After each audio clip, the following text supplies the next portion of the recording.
Salakia. This is Matthew chapter 13 and verse 10. And the disciples came and said unto him, why speakest thou them unto them in parables? He answered and said unto them, because it is given unto you to know the mysteries of the kingdom of heaven, but to them it is not given. Call hello Yahweh, Bahashem, Hamashiach, Wamalaki Yahweh, for giving me the spirit and power to do this lesson.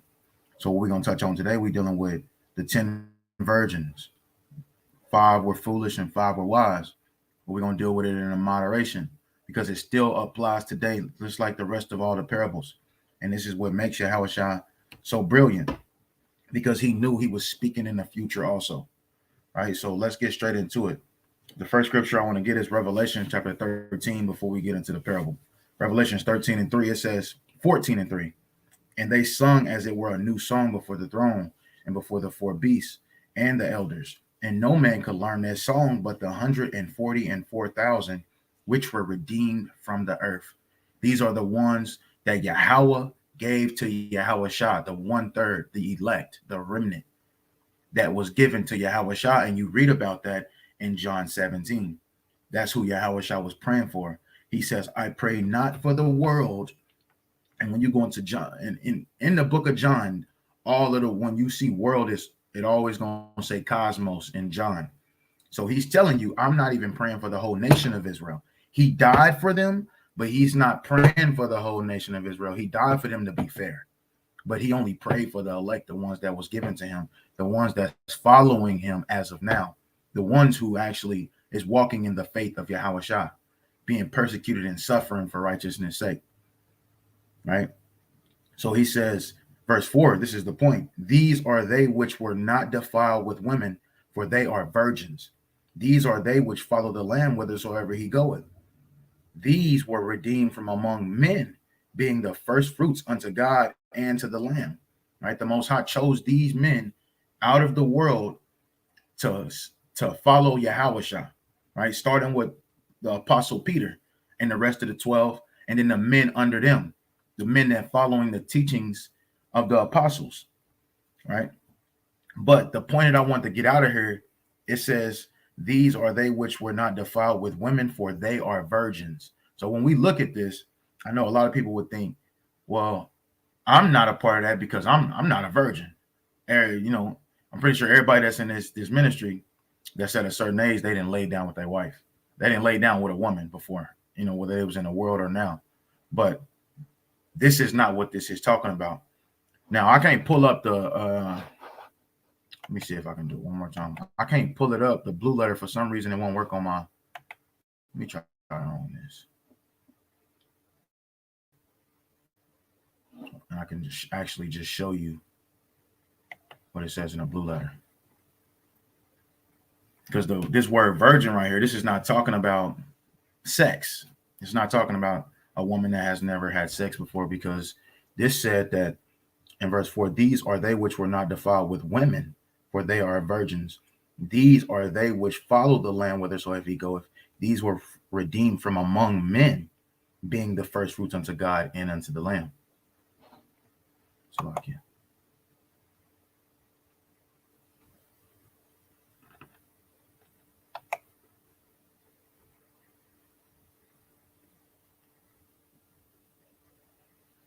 One second.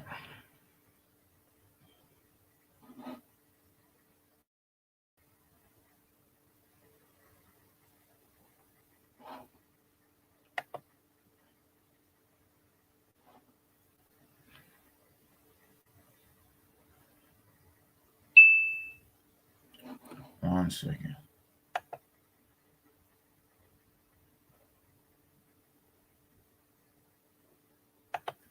All right, blue letter.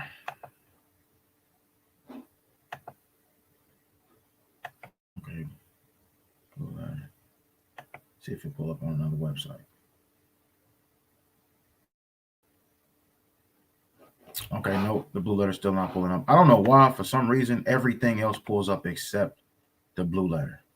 Everything except blue letter pulls up. And I think that's just mighty weird. Mighty weird. But I do have it on my phone. So when we go into the blue letter of this word virgin, right? I'll let you hear it. Strong's G 3933. Parthenos. Parthenos. Right? So the word is parthenos, right? And it says a virgin, a marriageable maiden, a woman who has never had sexual intercourse with a man, one marriageable daughter. But this is the point I wanted to get out of here. It says a man who has abstained from all uncleanness, and whoredom, attended on idolatry, and so has kept his chastity.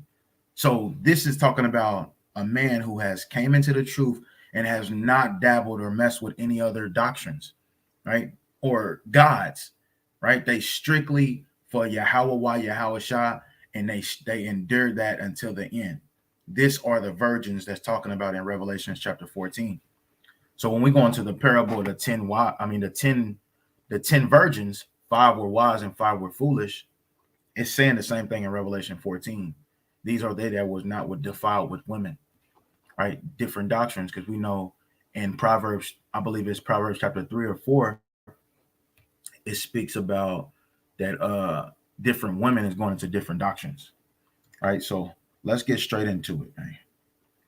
Let's go straight to the parable. Let's, Matthew 25 and 1. So this is Matthew 25 and 1. It says, then shall the kingdom of heaven be likened unto 10 virgins, which took their lamps and went forth to meet the bridegroom, right? So when we go, I can pull this up for this. It just won't let me use it for Blue Letter. It let me use it for everything else but Blue Letter. I don't know what that's about, but let's go to it. So first I want to go to,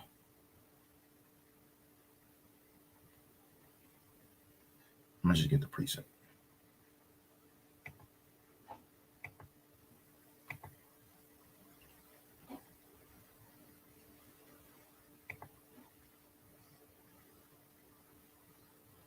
So the first verse, it says,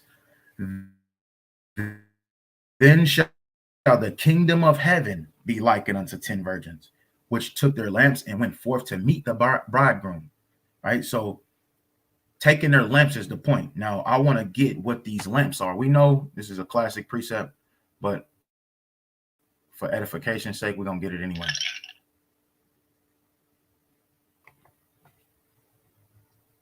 Edification's sake, we're gonna get it anyway. Right. So this is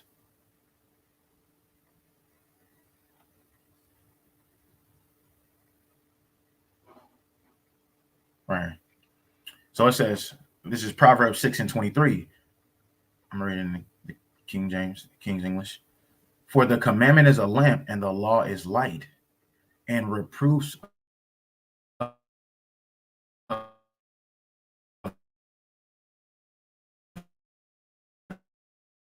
instructions are, see terms like this. These virgins are these men who's keeping the commandments. Remember, this is a parable. It's symbolic, right? So these virgins, they had lamps and they went forth to meet the bridegroom. Now the bridegroom is Yahweh Shah HaMashiach. Why do I say that? Let's get that just real quick. Revelation 19, I believe.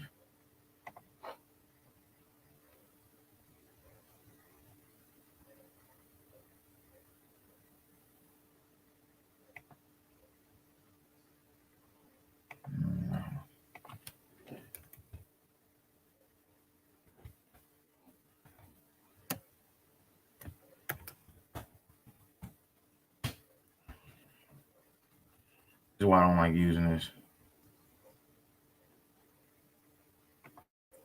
All right.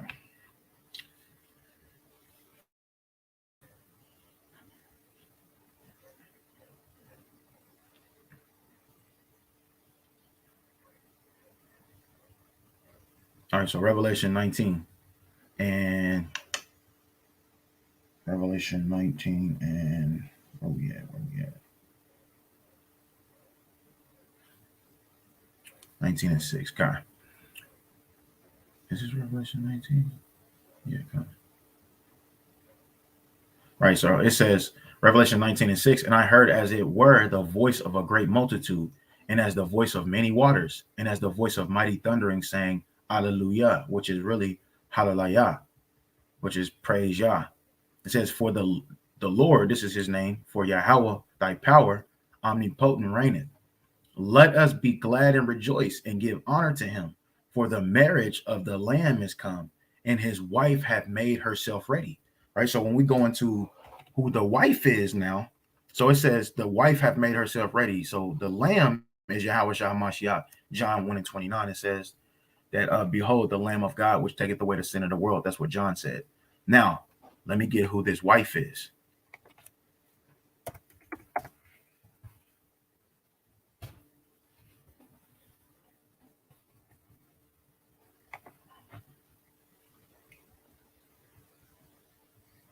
Right, Jeremiah 6:2. He says, I have likened the daughter of Zion to a comely and delicate woman. Right. So when we go back to Revelation, this is talking about Yahweh marrying the nation of Israel, the 1/3, the elect, right? Like where this parable is going into. So when we go back to this parable, when we go back to this parable, or will you have patience with me?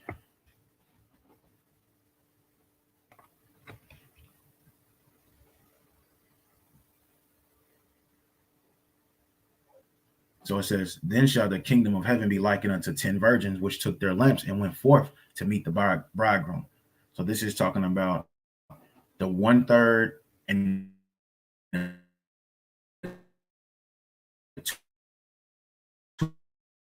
2/3. Yahweh is the bridegroom. The nation of Israel is the bride. It says, and 5 of them were wise and 5 were foolish. So 5 were wise and 5 were foolish. When we go into the word wise and foolish, it goes into good and bad. Wise goes into prudent, discreet, experienced, or having the power of discerning and judging rightly. This is what made them wise. And foolish goes into folly, stupid, struck senseless type. That's what makes them foolish. And I actually have a precept. For it. Actually got a precept for it.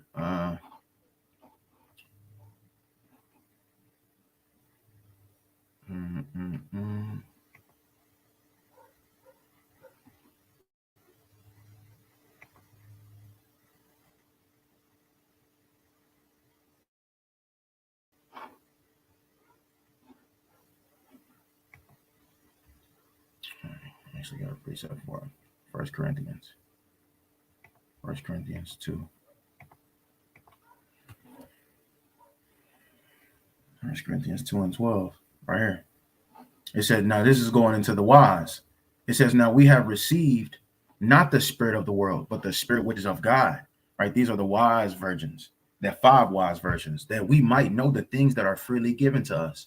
Right? Like I said, wise goes into prudent, discreet, experienced. You have to be experienced to be wise, having the power of discerning and judging rightly. Right? Because that's what the Lord said. He says, judge not according to the appearance, but judge righteous judgment. Right? But when we read right here, it says, which things also we speak, not in the words which man's wisdom teacheth. Wise goes into wisdom. Wise is short for wisdom. It says, teacheth, but which the Holy Ghost teacheth, comparing spiritual things with spiritual things. Right? A spiritual man, he's going to look at everything as spiritual. Not on no escape room type shit. But he's going to look at everything as spiritual. Everything that happens in his life, every aspect in his life, whether it's past, present, or future, he's going to look at it in a spiritual sense. He's not going to always look at it as carnal, right? Just because something bad is happening, a carnal man, he's going to be like, well, I'm screwed. And a spiritual man is going to look at it like, okay, so what is the Lord trying to show me? Verse 14, but the natural man receiveth not the things of the Spirit of God, for they are foolishness unto him. Neither can he know them because they are spiritually discerned. They don't care to even know. They don't care to even look at the spiritual aspect of things, right? Only thing they want to do is get money, and the term, get money, fuck bitches. That's all you hear. And I talk like that because this book is written for us, because our people is the ones who do this. So you might hear me say certain things, but I gotta speak like that because that's what this is, right? That's how they act. The Bible tells us how our people act. You just can't always look at it in a white man's glasses. You got to look at it how niggas act today. Get money, fuck bitches. This is what they think about. They don't think spiritual. They don't think about soul ties, which is a spiritual thing. If I put my rod in her, this is like it's gonna create something. Because it takes years for semen to leave a woman. So a woman just going around letting men busting her, she got a whole bunch of different DNA in her, that is a wicked ass spirit. It's like having, if you've seen that movie Split, it's like having them different personalities, characteristics inside of you. But it says but the natural man receiveth not the things of the Spirit of God, for they are foolishness unto him. Neither can he know them because they are spiritually discerned. But he that is spiritual judgeth all things, yet he himself is judged of no man. For who have known the mind of the Lord that he may instruct him, but we have the mind of Hamashiach, right? And that's why how we can go in and break down these parables, because we have the mind of Yahweh Shah Mashiach. He opened our mind to understand these parables. That's why I always bring out Matthew 13 and 10. Unto you it was given. If you can't understand it, it's because Daniel 12 and 10. Many shall be made white and purified, but the wicked shall do wickedly, and none of the wicked shall understand. But he says, but he that is spiritual judgeth all things. Like I said earlier, you're going to look at everything as spiritual, and you're going to judge it off that, right? Like, this got to be the Most High talking to me right now. It has to be. You're not going to think carnal, right? Sorry, so that's for the wise, right? That is for the wise. Now let's get one for the foolish virgins, because that's what it said in Matthew. 5 were wise and 5 were foolish. And let's go to Ecclesiastes 10 and 6. This is a classic too. We know this.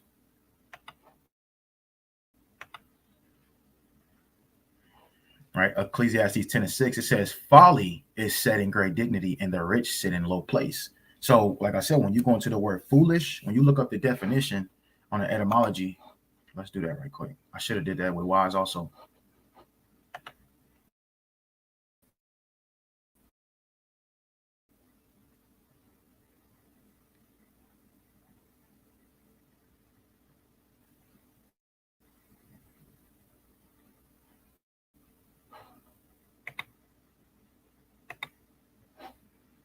You see, my computer be tripping. That's why it's best to just use the phone. All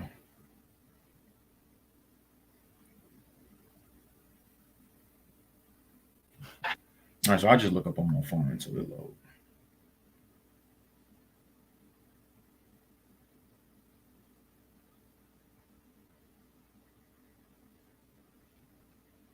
All right, foolish etymology. So the word foolish goes back to, man.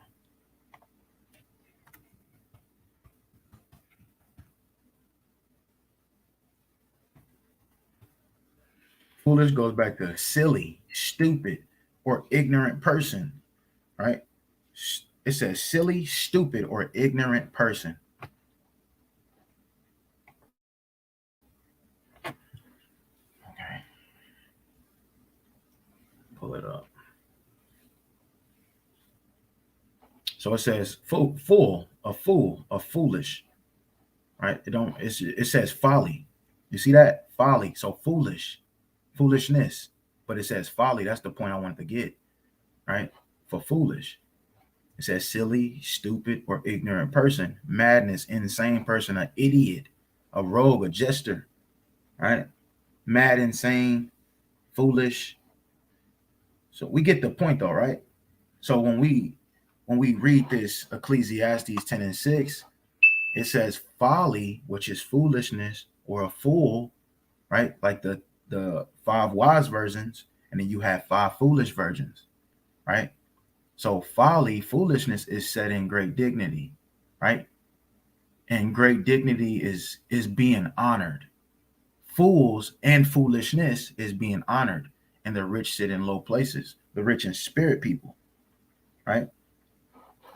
So going back to the parable, Salakia, when we go back to this parable, it says, then shall the kingdom of heaven be likened unto 10 virgins, which took their lamps and went forth to meet the bridegroom.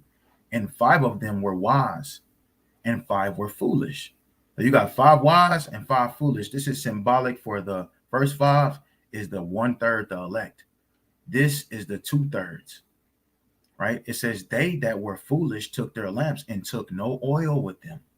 So when we go into the word for oil, oil symbolizes the good works, like charity, the fruits of the spirit. That's what the oil is symbolic for. Now let me get a precept on this oil. So like,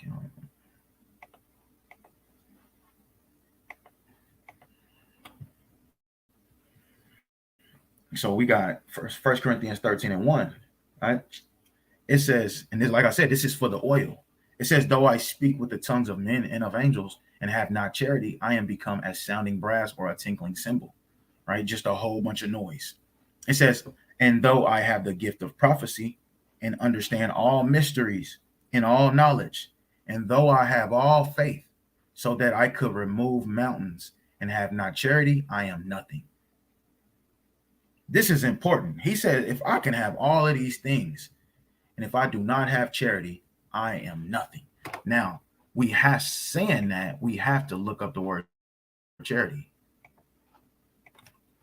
And like I said, I always use etymology.com because it gives you the old English words, Latin words, it gives you all of it.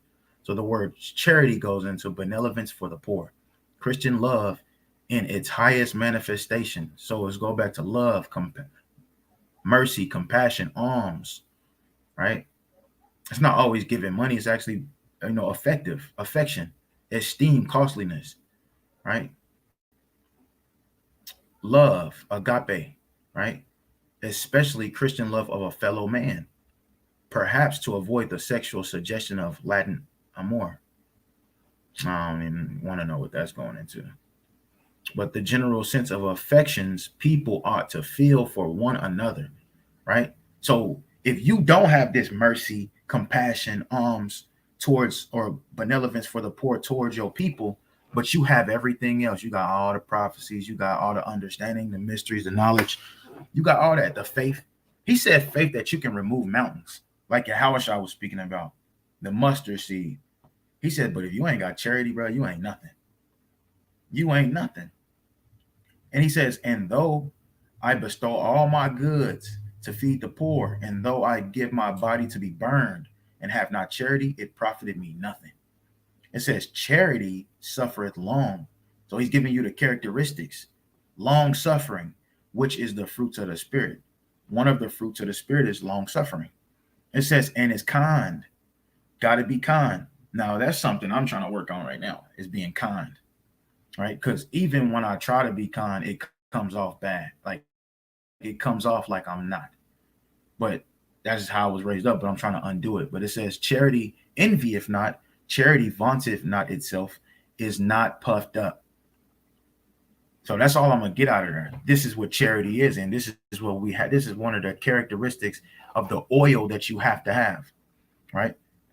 To keep that lamp going, because you have to understand it like this. The lamp is the law, statutes, and commandments, right? The Pharisees had the law, statutes, and commandments, but Yahushua still was getting on to them about keeping the law. Now, he didn't get on to them. Let me rephrase that. He didn't get on to them about keeping the law. He got on to them about not keeping the weightier matters of the law, right? Now, let me get that. I can just get it from right here. This is what Yahushua was getting on to them about. It wasn't just the law per se. It wasn't just you got to have oil to keep the lamp burning. You have to, right? And this is Matthew 23:23. It says, woe unto you, scribes and Pharisees, hypocrites, for ye pay tithe of mint and anise and cumin, and have omitted the weightier matters of the law, right? So this right here is a law, paying tithes, right? Tithing, that's a law. It's in the book of Numbers. But he says you omitted the weightier matters of the law, right? That means you wasn't worried about this part of the law, the spiritual side of the law. And it says judgment, mercy, and faith. These are you have to done and not to leave the other undone. So he's not saying stop doing those and do these. He's saying you should be doing all of these. You shouldn't leave the other ones undone. That's what he's saying. So this is the oil that goes in the lamp. The law is the lamp. The oil is the characteristics that keeps that lamp going, that keeps that lamp magnified, right? Where you can see in darkness. Like I said, charity, we just went over in 1 Corinthians 13, and you have the fruits of the spirit, which I'm about to get right now. You got the fruits of the spirit. And it'll be more than wise to go and look at the characteristics of these look up the traits of the definitions of these characteristics.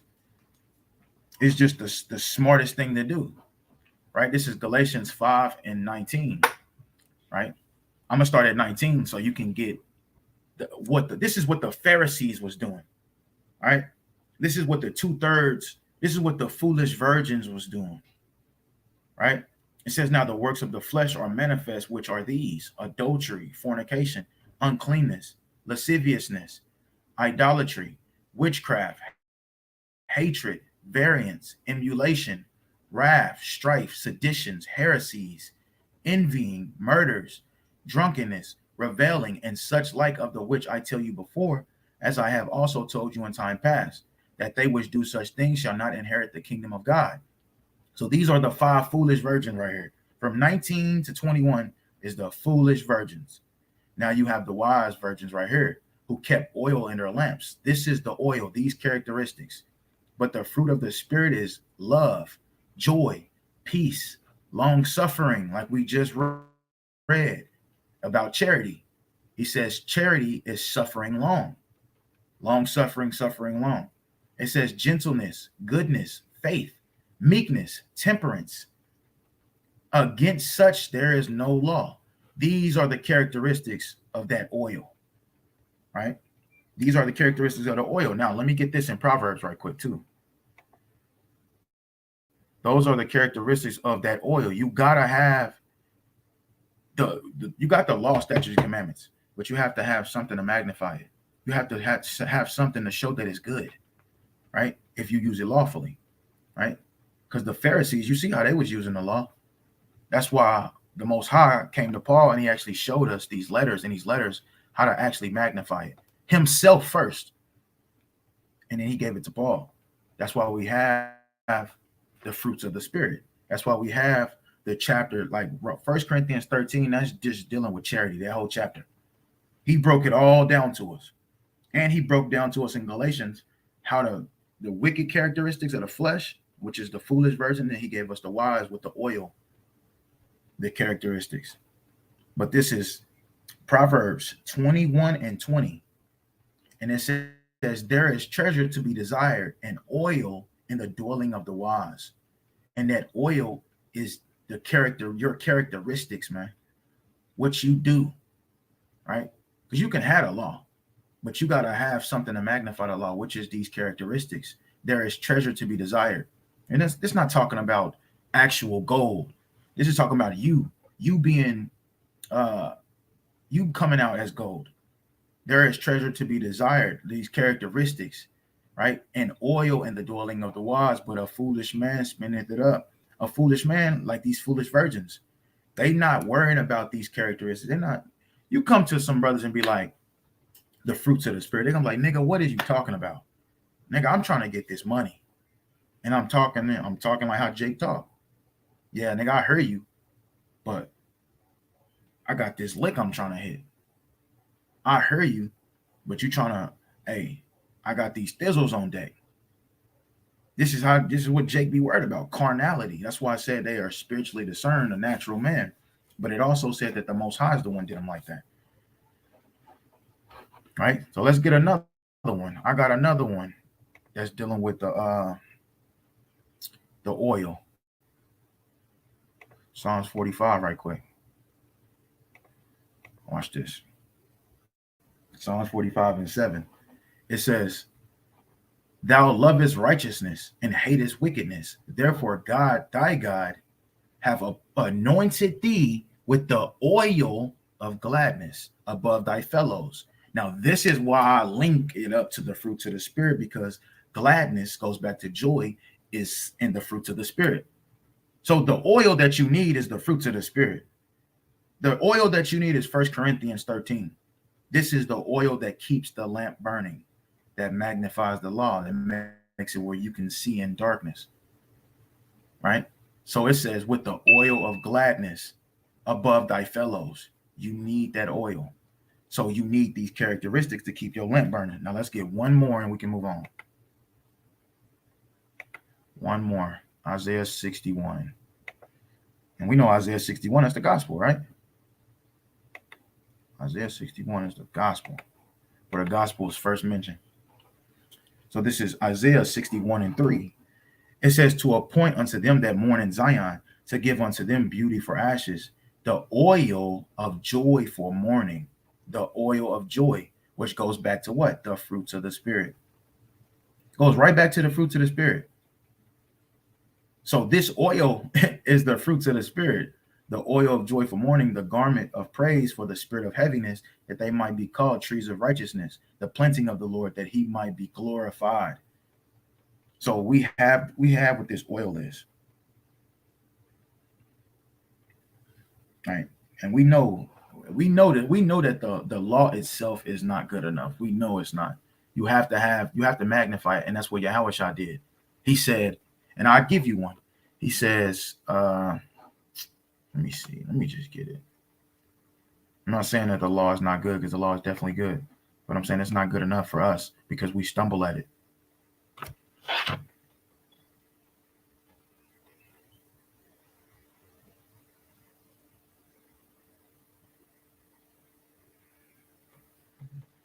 All right, let's go to Matthew 5.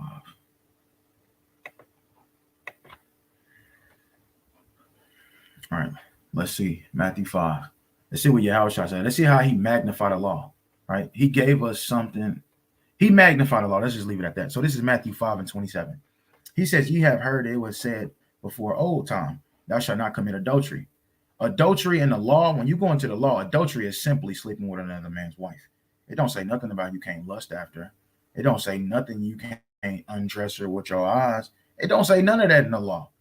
So Yahushua came and magnified this part of the law, the spiritual side of it, right? He says, but I say unto you that whosoever looketh on a woman to lust after her, he hath committed adultery with her already in his heart. You undressing her and boning her with your eyes. That happens. Now, this is not talking about a woman that you desire to have, because lust it breaks down into two different definitions. You have the desire, and then you have the lust, which is an evil concupiscent type. Or is it? No, evil lascivious type attitude, right? You can desire a woman that's not married. You have to, in order to want her, you have to lust after her. You have to desire her. But we're talking about a woman who's married already. This is what this is talking about. He came and magnified that, right? And this is what we need. This is why I say the law itself. I'm not even going to say the term because you know how people do, but the Yahushua came and magnified the law, right? Just like he used Paul to magnify it also, right? He used Paul to magnify it. All right, so let's go back to Matthew 25. I know I'll be ranting. So Matthew 25 and 1 again. Then shall the kingdom of heaven be likened unto 10 virgins which took their lamps and went forth to meet the bridegroom. And 5 of them were wise and 5 were foolish. They that were foolish took their lamps and took no oil with them. They took no oil. That means they was not practicing the characteristics of charity and the fruits of the Spirit. This is what makes them foolish. You're a fool. You're silly. You're stupid. And on the other hand, you know what they was doing? This is what they were doing. Once again, let me get it one more time.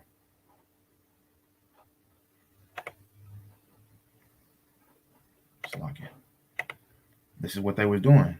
Instead of building up on these characteristics, this is what they was doing. Right back to it. Ecclesiastes 10 and 6. Folly is set in great dignity, and the rich sit in low places. These foolish virgins was worried about being honored with dumb shit. Straight up, just dumbass shit. Not worrying about they trying to build careers and trying to be something in this society when Yahweh Shah already told them, they that lose their life, they that gain their life shall lose it, and they that lose their life for my sake shall gain it. But they in this society trying to be models, niggas trying to be the kingpins, right? Trying to be TikTok and Instagram famous, social media famous in general, men and women. Straight up, folly is set in great dignity. Foolishness is being honored. This is what they was worried about. So when we go back to this in verse uh, 3, they that were foolish took their lamps and took no oil with them, but the wise took in their vessels with their lamps. Right?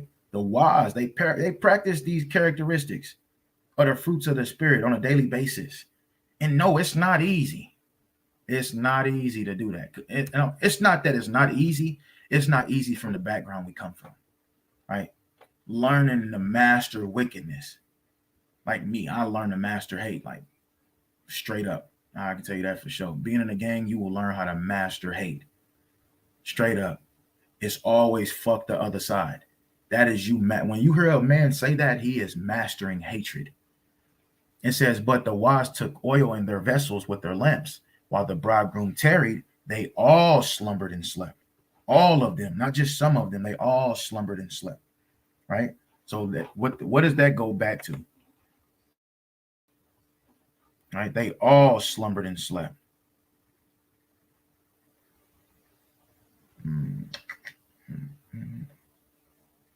And we went to Revelation chapter 19 and 6 and 7 to show you who the bridegroom was. The marriage of the Lamb has come. But it said that they all slumbered and slept. I'm not looking for Daniel. It said they all slumbered and slept, right? How? Waiting for Yahweh Shah. But not only when we're waiting on Yahweh Shah, we're going through trials and tribulations. We're getting, I'm going to just read it. Daniel 7 and 25, and he shall speak great words against the Most High and shall wear out the saints of the Most High. When you wear out something, you make it tired and sleepy and drowsy. That's what it is, working, trying to make sure everything is in order. All of these things, it causes everybody to get drowsy and sleepy. It says, and think to change times and laws, and they shall be given into his hand until a time and times and a dividing of times. Right? And a time is 1 year, times is 2 years, and a dividing the time is a half a year. So 3.5 years, but it's not really 3.5 years. This is a spiritual number, right? But it says he shall speak great words against the Most High and shall wear out the saints of the Most High. That's the point I want to get. So when it says while the bridegroom tarried, it seemed like the Lord is tarrying. That's why he says to endure unto the end, right? Because we tired. The wise and the foolish are tired, and we're being worn out by the oppressor. It says they all slumbered and slept. And at midnight there was a cry made, behold, the bridegroom cometh, go ye out to meet him. The bridegroom come. Remember, we just read that. If I can get that one more time. Bring it all home right here. Revelations 19 and 6 and 7. It says, and I heard as it were the voice of a great multitude, and as the voice of many waters, and as the voice of the mighty thundering, saying, Hallelujah, which is Hallelujah. For the Lord God omnipotent reigneth. It's his turn to reign through Yahweh Shah Mashiach. Right? Because the Lord is fair. He gave all nations on the earth a time to reign, to rule the earth. But this kingdom is going to rule forever and ever, even ever and ever. And that's Daniel 2 and 44. It says, let us be glad and rejoice and give honor to him, for the marriage of the Lamb is come. Right? This is Matthew 25. The marriage of the Lamb is come. And his wife have made herself ready. These are the wise virgins that we're reading about. So the marriage of the Lamb is come, and his wife have made herself ready. Right? That's why it says, and at midnight in Matthew 25 and 6, and at midnight there was a cry made, behold, the bridegroom, the marriage of the Lamb, cometh. Go ye out to meet him. These are the wise virgins. Right? It says the wife hath made herself ready in Revelation. It says Then all those virgins, all of them, 5 foolish and 5 wise, arose and trimmed their lamps. That means putting off the rest of that filth. Because when you go into, because I even looked up a video on how you trim a lamp, and you can trim your lamp 3 different ways. You can the wick. The wick is that little uh uh the wick is the little thing that you light on fire. That's what you use to light on fire, the wick. And you can cut that 3 different ways. You can cut it straight across, you can cut it in an oval, or you can cut it in a triangle, right? Either way, it's to make the fire, is to one of them, but they all three have different let me slow down. The triangle one is the one that makes the flame the biggest, right? You have the one you cut straight across. It keeps the torch at a certain uh meters measure, and then you cut an oval and it keeps it at a certain measure. But when you cut it into a triangle, the flame goes up and up for some reason. I don't know. I couldn't tell you that, but I'm just showing, explaining what I seen, what I witnessed, right? So it says they all trimmed their lamps. That means they put off the rest of the filthiness that they had on, the rest. As we're getting ourselves together, as Yahushua literally gets closer and closer here, it's gonna create more fear in us to make us want to stop doing, even the rest of the stuff that everybody's doing. Let's just say that. It says, and the foolish said unto the wise, give us of your oil, for our lamps are gone out. Teach us those characteristics. That's what this is talking about. The foolish virgins came to the wise, because remember, the foolish didn't want to listen to the wise at first, but now they coming and saying, give us Salakia.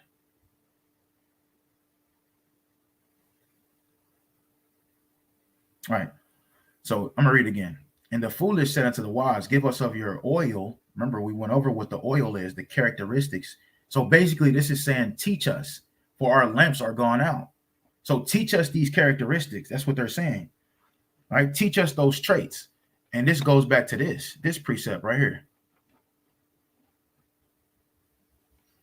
That's why I say these parables can be used today. Well, they need to be used today. This is how brilliant Yahushua. That's why it says he had wisdom that was unmeasurable, because he was speaking to them and he was speaking in the future, where we are today. Like, yeah.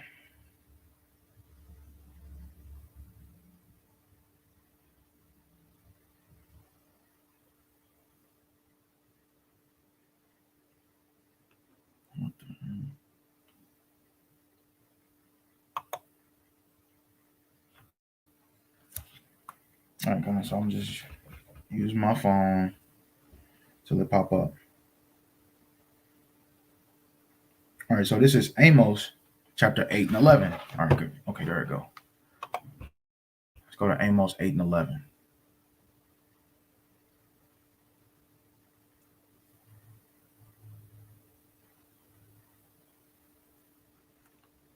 All right. Amos 8 and 11.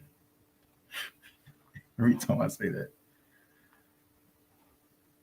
it says, behold, the days come, said the Lord God, that I will send a famine in the land, not a famine of bread, nor a thirst of water, but of hearing the words of God. Right? The breaking down of the traits and characteristics of the law and the fruits of the spirit, the spiritual side of the law. Right? That's the famine of the word that's going to come. Right? That the Lord is about to send pretty soon. Right? And all these people with these foolish virgins that was doing their own thing, honoring foolishness, and was not practicing these characteristics, they're going to be caught out here. So it says, behold, the days come, said the Lord, that I will send a famine in the land, not a famine of bread, nor a thirst of water, but of hearing the words of the Lord. And this is the point. And they shall wander from sea to sea, and from the north even to the east. They shall run to and fro to seek the word of the Lord, and shall not find it. So when we go back to Matthew 25 and 8, it says, and the foolish said unto the wise, give us of your oil, for our lamps are gone out. But the wise answered, saying, not so, lest there be not enough for us and you. But go ye rather to them that sell and buy for yourselves. So basically, you have to teach yourself at this point. We're not teaching you no more. We're trying to survive and keep this oil for ourselves, right? Maintain what we're supposed to be doing, right? You had your chance. And even the scriptures tell you that. Look, in Jeremiah, I was just reading this earlier. My wife just read this earlier. And this is Jeremiah 15. This is what we're literally going to be telling the people, right? The 2/3, the wicked 2/3. This is what we're going to tell our people. And the only reason why I say we're going to tell the wicked 2/3 that because the John 1 and 3 and 7. So like it. 1 John 3 and 7. It says that he that doeth righteousness is righteous even as he is righteous. He that practices the law, statutes, commandments is a righteous man. I'm telling you, he's a righteous man. Straight up. If you really practicing and rehearsing the law and the characteristics, the spiritual side of it, you are a righteous person. And the Lord can deal with that. He can work with that. And he will work with that. So this is Jeremiah 15 and 1. Then said the Lord unto me, though Moses and Samuel stood before me, yet my mind could not be toward this people. Cast them out of my sight and let them go forth. So the Most High, like, man, get the nation of Israel on my face, man. They about to die. And he says, and it shall come to pass, and this is in the days we're coming upon, these last days. And it shall come to pass, if they say unto thee, right, when they come up to us and asking us for our oil, and we don't give them none, we also is supposed to tell them this. We don't teach them. We're supposed to tell them this, right? So we're not going to, when they come up to us and ask us to teach us these characteristics, the Lord told us to tell them this. If they say unto thee, whither shall we go forth? Then thou shalt tell them, thus saith the Lord. Straight up, thus saith the Lord. Such as are for death to death, and such as for the sword to the sword, and such as for the famine to the famine, and such as for the captivity to captivity. And I will appoint over them 4 kinds. And when you go into Ezekiel 14, the Lord's 4 sore judgments he loves. He has 4 judgments that he loved more than anything, more than any other judgments. And it's 4 of them. And he says, said the Lord, the sword to slay, and the dogs to tear, and the fowls of the heaven, and the beasts of the earth to devour and destroy. Now, these aren't the 4 that he's talking about. That's his 4 favorite. His 4 favorite, you got to go read Ezekiel 14 if you want to know. And he literally breaks them down to you. His 4 favorite judgments. Now, let's go back to Matthew. So Matthew 25, and I'm going to start at 8 again. It says, and the foolish said unto the wise, give us of your oil, for our lamps are gone out. But the wise answered, saying, not so, lest there not be enough for us and you. But go ye rather to them that sell and buy for yourselves. And while they went to buy, right, they went to try to, now they want to try to practice these characteristics. The bridegroom, Yahushua, came. But it's too late. Remember, Yahushua says, friend, why are you coming here without a wedding garment on? Cast him into outer darkness, where there shall be weeping and gnashing of teeth. Now, that's not, me personally, I don't believe that Yahushua literally going to say that. I believe that that's symbolic for you're going to die, and the Lord is not going to deliver you. Right? 2 shall be in the field, 1 shall be taken, and 1 shall be left. The foolish virgins are going to be left. That's him shutting the door. Like we about to read, it says, and they that were ready went in with him to the marriage, right? They was beamed up on these chariots. It's time to be saved, delivered. This is the marriage of the Lamb. Because once we go into the sky, that's the marriage. When you go into the sky, when you get what they call today raptured, when you get raptured up, that's the marriage. And so shall we ever be with the Lord. That's what it says. Right? So it says, ready went in with him to the marriage, and the door was shut. That means, because the chariot gonna pick up who it needs and wants to pick up. It's not going to pick up anybody else.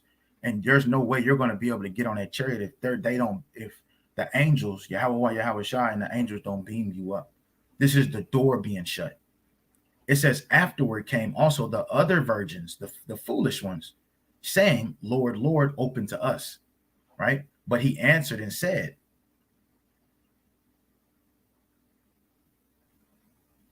right? It says, but he answered and said, verily I say unto you, I know you not. Now, he's not going to literally say that. This is part of the parable. Him saying that is not delivering you. That's how he's going to say that, by not saving you. People are going to be weeping and gnashing of teeth. That's what that is. When you go into the word weeping and gnashing of teeth, it's you screaming and you are biting down on your teeth like, ooh, ooh, because you know you about to die. You know you're gonna know you about to die if you gonna get on that chariot. You know it's gonna be simultaneously how those missiles come and how Yahweh shall come and beam up the elect. Scarcely be saved. All right. So it says, Marie 12. But he answered and said, verily I say unto you, I know you not. Watch therefore, for ye know neither the day nor the hour wherein the Son of Man cometh. Now we know what this goes back to. This goes back to Matthew 7 and Matthew 24. Now let's get Matthew 7 right quick. A couple more precepts.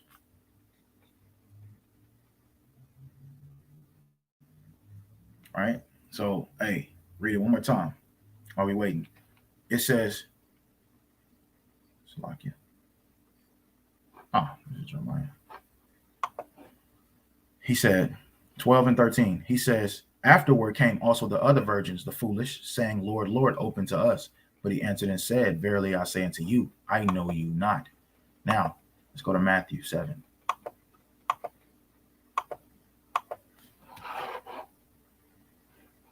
Matthew 7, and we're going to start at 21. So Matthew 7 and 21, he says, not everyone that saith unto me, Lord, Lord, shall enter into the kingdom of heaven, but he that doeth the will of my Father which is in heaven. Now, when you go into the will of the Father is the law, statutes, commandments, according to King David. And we know King David's heart was perfect with the Most High. They're not saying that he didn't sin. It's just saying his heart, his mind was perfect towards him. He kept his mind stayed on the Most High. We all in sinful flesh, but you got to keep your mind on the Most High. He that practice righteousness is righteous. I'm telling you, he's righteous. It says, but he that doeth righteousness, Salakia, but he that doeth the will of my Father which is in heaven. Many will say to me in that day, Lord, Lord, have we not prophesied in thy name? And in the name have cast out devils, and in the name done many wonderful works? And then will I profess unto them, I never knew you. Depart from me, ye that work iniquity. Now, when you look at this in another translation, check this out. Is it this? I'm going to do it like this. Check this out.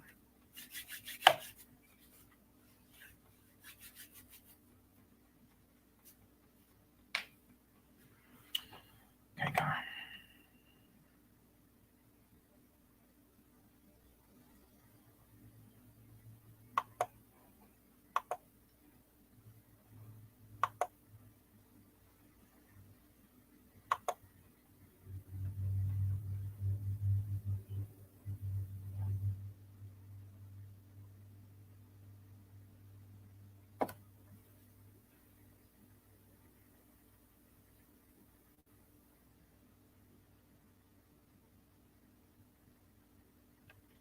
So I get.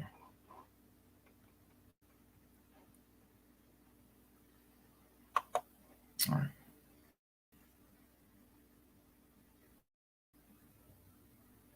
This computer is slow, man.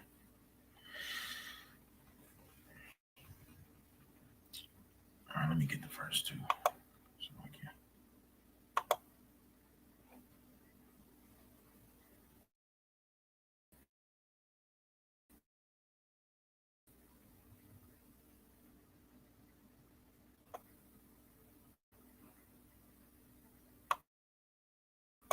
Oh my goodness. All right, so this is what I'm gonna do. Let's just type it in.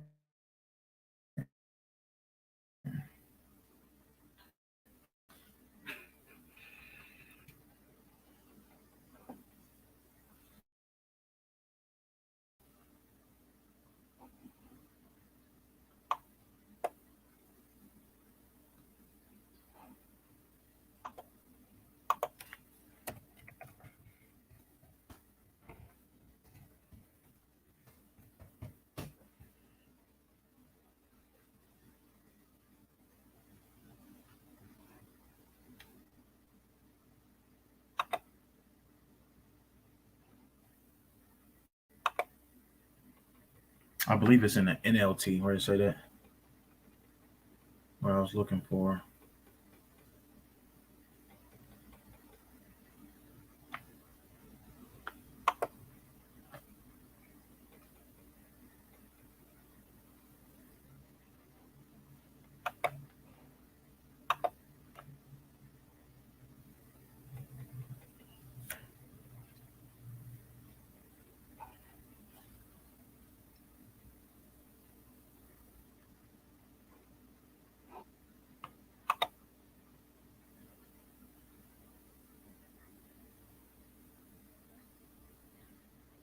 All right, I'll just pull it up on my phone. This is crazy.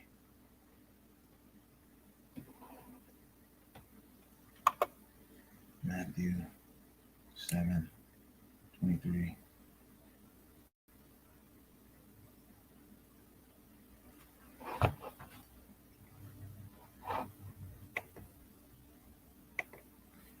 All right, so Matthew 7:23, and this is the Bible Hub. He says, and this is the NLT. And the NLT. Hopefully it worked now. I'm gonna just use my phone.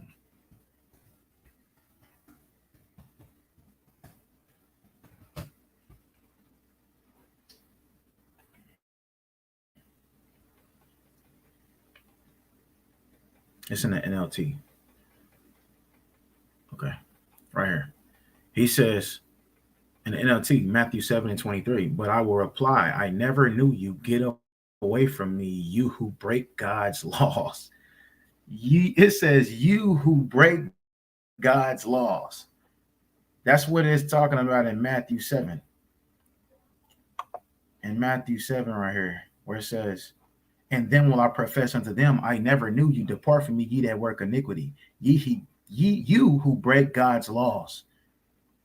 You who break God's laws, and not just the physical law, the spiritual side of the law too, which goes into the charity and the fruits of the spirit.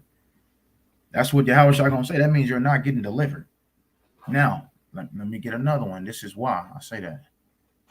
This is why he's gonna tell you this. This is what these 5 foolish virgins failed to understand. Right? Because the law came by Moses, but grace and truth came by Yahweh Shai HaMashiach, right? So when we read about this in grace in 2 Corinthians 12:9, the Lord says, and he said unto me, my grace is sufficient for thee, for my strength is made perfect in weakness.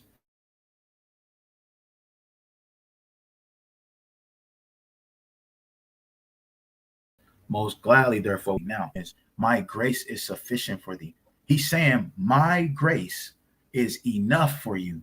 I gave you enough time.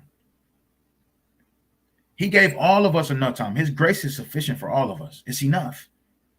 You just got to work with the grace that was given. Now, everybody don't have the same grace period. That's why we see certain people die early in their life, or earlier in their life, or later in their life.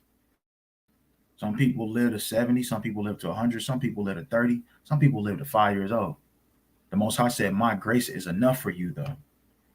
You have enough time to do what you need to do. Straight up. Let me close out with this. Romans. I love this precept. Because this is, I love this precept because this is what it is, man. Romans 15:4, for whatsoever things were written aforetime were written for our learning. This whole Bible, you're supposed to be learning. Everything that was written, it was written down for you to learn, not just for the prophets and apostles. It was written for you to learn. That's why you have in a story, and this king was evil in the sight of the Lord, because it shows you what the Lord will do to you for being evil, right? It shows you that, like, how it shows you how to act, man. And it shows you, that's why the evilness in his book is still there too, because it shows us how not to be, especially in these last days. So it says, for whatsoever things were written aforetime were written for our learning, that we through patience and comfort of the scriptures might have hope. Right? Let me stop this. God. And I'm right at an hour, so hey man, Lord willing, you is edified, man. The 10 virgins modernized goes into the preparation of the second coming of Yahweh Shah HaMashiach, man. Lord willing, you was edified. Shalom.